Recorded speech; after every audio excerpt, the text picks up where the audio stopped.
Magandang araw po sa inyong lahat, mga ka-survivor. Welcome po sa ating programang Matatag Ako, isang podcast ng pag-asa, pananampalataya at pagaling. Ako po, si Mr. Brave, isang stroke survivor. Sa episode na ito, pag-uusapan natin kung paano ang pananampalataya ay nagbibigay ng lakas sa atin sa gitna ng karamdaman, lalo na kapag tila wala ka ng pag-asa.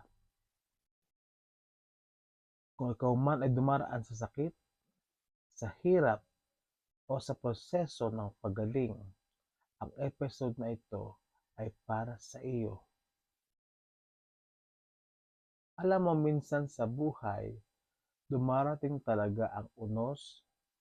May mga sakit na bigla na lang dumarating, stroke, high blood, o iba pang mga karamdaman, at parang nagigiba ang mundo natin. Yung dating malakas, biglang mahina. Yung dating mong ginagawa, hindi mo na magawa. Yung dating puno ng plano, biglang natigil ang lahat. Pero kahit ganon ang nangyari, may isang bagay na dapat hindi mawala sa atin, at ito ay ang pananampalataya. Sabi sa Hebreo 11:1, ang pananampalataya ay katiyakan sa mga bagay na inaasahan at pananalig sa mga bagay na hindi nakikita. Kapag may sakit tayo, madalas ang ating nakikita ay ang hirap, mga gamot, ospital, mga gastusin, pagod, at ang luha. Pero sa lahat ng ito, may Diyos na kumikilos kahit hindi natin nakikita. Doon nagsisimula ang tunay na faith healing, hindi lang sa katawan, kundi sa puso. Marami akong nakilalang mga taong dumadaan sa mabigat na karamdaman. Isang stroke survivor ang nagsabi sa akin, akala ko katapusan na ang lahat. Pero doon ko pala natagpuan ang ating Diyos. Habang siya ay nasa ospital, unti-unti siyang natutong magpasalamat kahit sa maliliit na bagay. Isang hinga, isang ngiti, isang kamay na tumulong. At doon niya nakita na ang himala ay hindi lang ang biglang pagaling, kundi ang lakas ng bumangon bawat araw.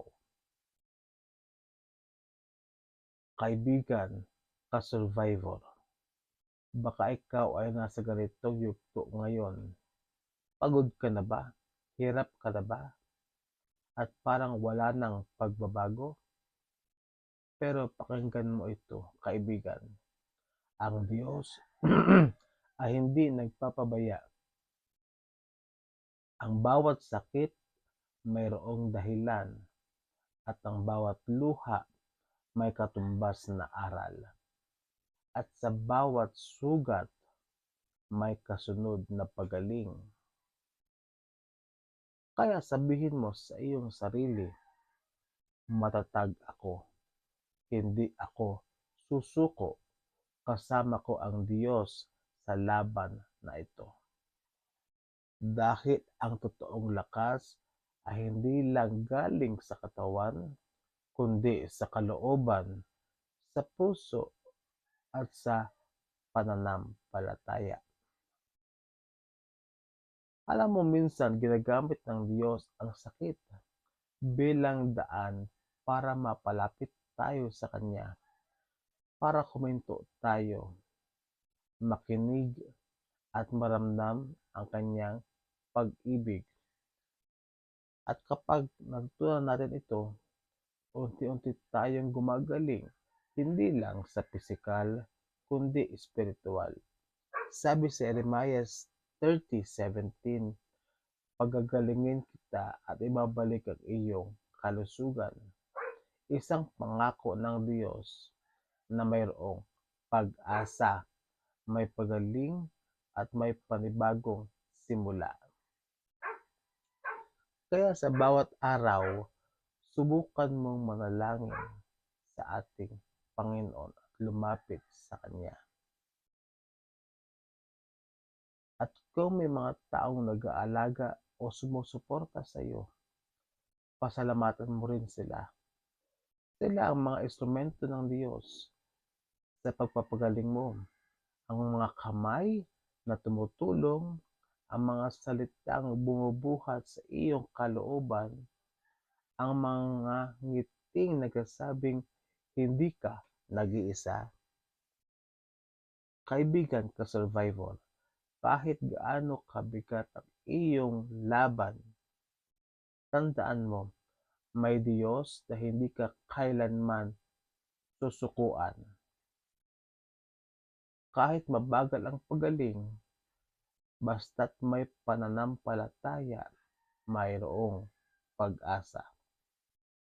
At sa bawat araw na lumilipas, sabihin mo lang, matatag ako, buhay ako, pinagagaling ako ng Diyos. O pakiramdam mo ikaw ay hopeless, pakiramdam mo ay pagod ka na, lagi mo sabihin to, matatag ako, buhay ako, pinagagaling ako ng Diyos. Maraming salamat sa inyong pakikinig sa matatag podcast po natin. Ako po si Mr. Brave, isang stroke survivor.